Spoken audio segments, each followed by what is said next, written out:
All right, let's jump right into one of the most powerful mental models I think you can have for navigating our, let's face it, pretty complex world. It's called skin in the game. Now, it's a simple idea on the surface, but its implications, they are absolutely profound for, well, pretty much everything from your own finances to global foreign policy. So what we're doing here is basically distilling the core argument from Nassim Nicholas Taleb's super influential book. We're going to unpack this central idea of asymmetry, or balance, in risk-taking, and I'm going to show you how you can use it as your own ultimate filter for sorting the good advice from the, well, the bad. And this whole thing really kicks off with a kind of a strange question, right? What in the world could a giant from Greek mythology possibly teach us about the biggest financial meltdown in modern history? Well, it turns out, pretty much everything. To really get this, our story has to start where so many great ones do, way back in the ancient world.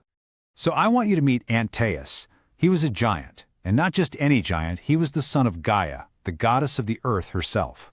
Now, Antaeus had this, let's call it a nasty habit, of challenging anyone and everyone who passed through his land to a wrestling match, a match which, by the way, he never, ever lost. So what was his secret? How was he so unbeatable? Well, Antaeus drew this immense, just inexhaustible strength directly from his mother, the earth. As long as he was physically touching the ground, he was literally invincible.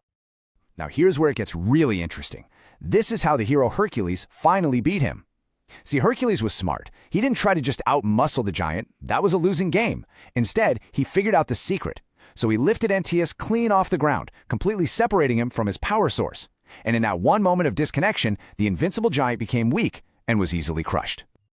This whole story is just a brilliant metaphor for how the world works. I want you to think of Antaeus, the giant, as any kind of knowledge or a theory or a plan.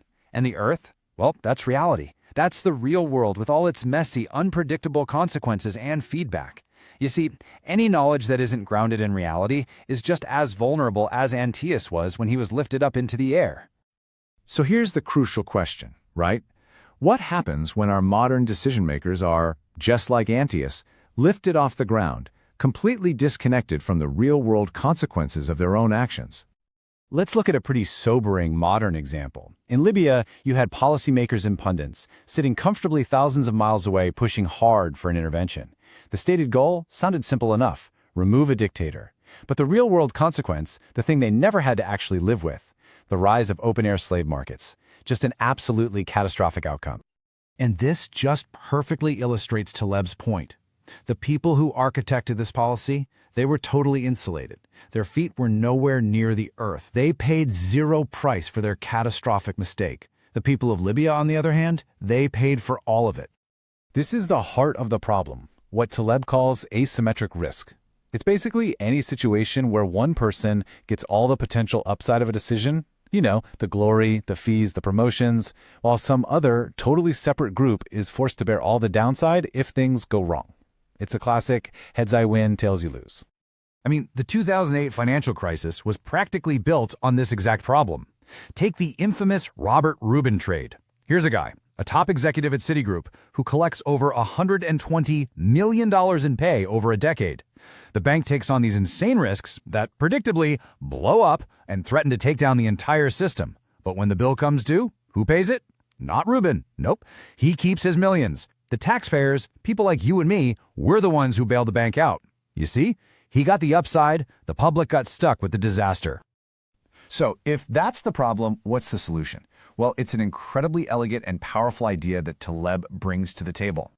It's called skin in the game, and put simply, it's the principle of symmetry.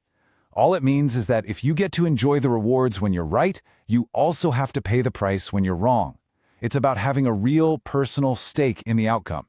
It's what forces you to keep your feet planted firmly on the ground. Now you might be thinking this is some radical new idea, but it's not. Not at all. In fact, it's a piece of ancient wisdom that, for some reason, we seem to have totally forgotten.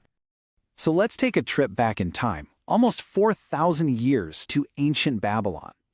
Check out this law from the Code of Hammurabi, one of the oldest legal texts in history. It's brutal, I know, but it is the ultimate form of skin in the game. The builder had an absolute, non-negotiable stake in the quality of his work. There was just no way for him to pass off the risk of a shoddy job to somebody else. And if you look through history, this idea of symmetry is really the bedrock of ethics and justice. It started with Hammurabi's eye for an eye, and then it evolved to the silver rule. Don't do to others what you don't want them to do to you. And then finally to the golden rule we all know. It's always been about creating a balanced, fair system. Okay, so let's move beyond history and these grand theories. How does this become a practical tool that you can actually use in your everyday life? Let's break it down. Because the real magic of skin in the game isn't that it's just some abstract concept. It's a highly practical tool, a weapon, really, that you can start using every single day. Here's how you do it. Anytime you hear advice or an opinion or some big prediction, just run it through this simple 3-step test. First, who's talking? Identify the person. Second, and this is the most important part, ask yourself, what happens to them if they're wrong? Do they have any real skin in the game? And if the answer is nothing, well, that's when your alarm bells should go off. You've got to filter for accountability, not just for how smart someone sounds. Think of this test as your own personal bullshit detector.